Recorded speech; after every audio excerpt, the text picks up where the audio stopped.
AI-generated. Perfect moral storm. Philosopher Stephen Gardiner describes climate change as a perfect moral storm, a convergence of three severe moral challenges that hinder our ability to address this global crisis. These storms are asymmetry of power. The rich nations, responsible for the majority of emissions, have the power to act, but tend to prioritize their own interests over the well-being of poorer nations and future generations, who are disproportionately affected by climate change. Asymmetry of time. Present generations have the power to harm future generations, but not vice versa.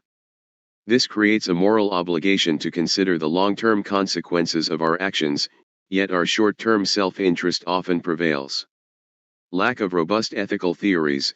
Our current moral and political frameworks are ill-equipped to deal with the complexities of climate change, including intergenerational equity, international justice, scientific uncertainty, and the human relationship with nature.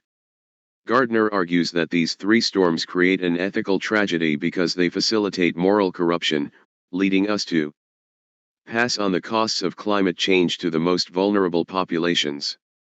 Prioritize short-term gains over long-term sustainability. Ignore or downplay the scientific evidence and uncertainties. Fail to develop effective policies and institutions to address the crisis.